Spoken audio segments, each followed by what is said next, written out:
President Biden touting a manufacturing and a State of the Union address earlier this week, focusing on the future job creation in the semiconductor industry as a result of the recently passed CHIPS Act.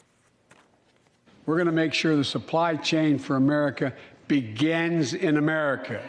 The supply chain begins in America. We've already created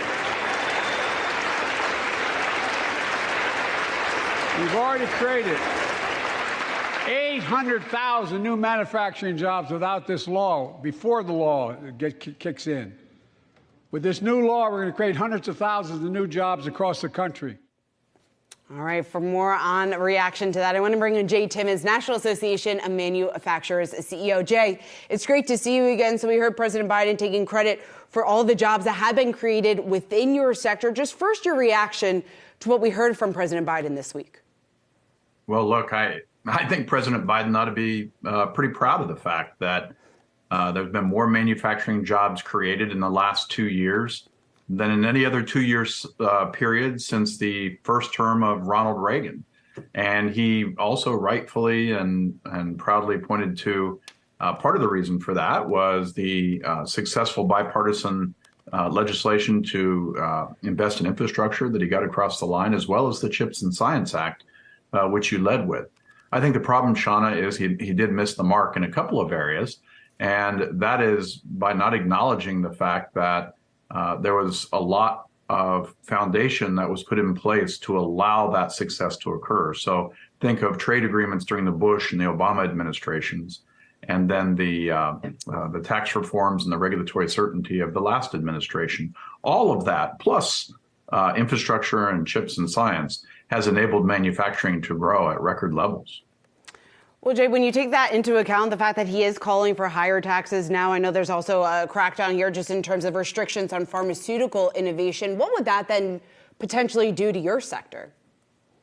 Yeah, so isn't that the irony? So yes, he can celebrate 2 years of great growth, but he can harm that growth if he's successful in other areas. The areas where he has been successful, that's really added to the growth in manufacturing jobs. But if he was successful in terms of raising taxes and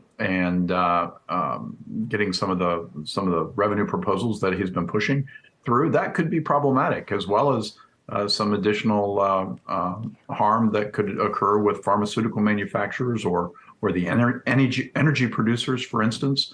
We're going to be.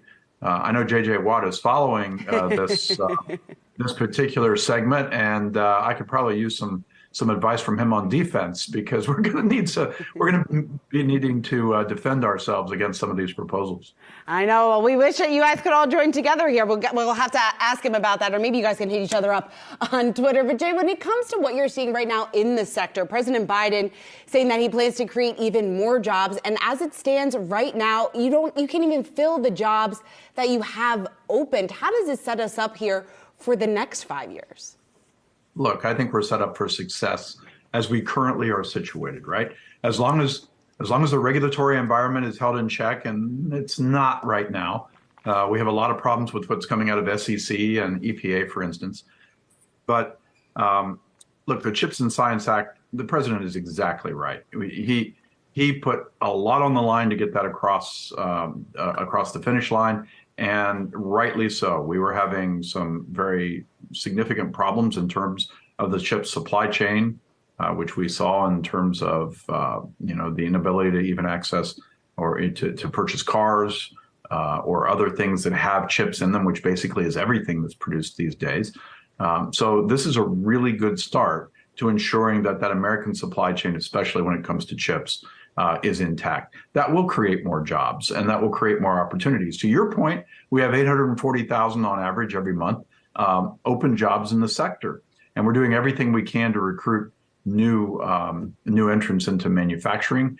We think that as the pandemic relief kind of winds its way out, that $4 trillion that the last administration pumped into the economy, which effectively served as a reason for a lot of people not to work, as that winds its way out of the economy, we think that we'll be able to attract more folks into the sector, and we also hope for some immigration reform to help us in that line, in that way as well. Yeah, I know you've talked about the challenges right now just in terms of the current immigration policies. Jay, when it comes to attracting more of those workers into manufacturing, is pay at all an issue? It is an issue, and it's an issue that actually inures to our benefit because manufacturers pay more than any other sector of the economy. The average position all in is about $95,000 annually. So it's great. It's a great pay. It's a great opportunity. And the best part about manufacturing, especially modern manufacturing, manufacturing of today, is that young people who are inspired to do great things to change the world for the better, whether it's in terms of climate change or solving that next big disease problem that we may have, all of that is achieved because of manufacturing. And so more and more young people are looking at manufacturing as a career. About a third of the jobs in manufacturing don't require anything more than a high school degree. Others require college and advanced degrees. So there's really something for everybody in manufacturing, and we're hopeful that we're getting that message out. Jay, when it comes to lost business because of the inability to hire here, is there a way to quantify that just in terms of the scale or maybe what businesses have lost out on over the last couple of years because they couldn't hire at the rate that they wanted to? Yeah, I don't think I can quantify the last few years, but what I can do is quantify the next several. So by the year 2030, if we don't change our trajectory, there's going to be 2.1 million jobs in manufacturing that are not filled. That will equate to about $1 trillion a year in lost opportunity costs, if you will. So it is a big drain on the economy if we can't get those workers into this sector. The sector, of course, being so critical to economic growth across the entire economy. All right, Jay Timmons, always great to have you. Thanks so much for joining us again here at Yahoo Finance.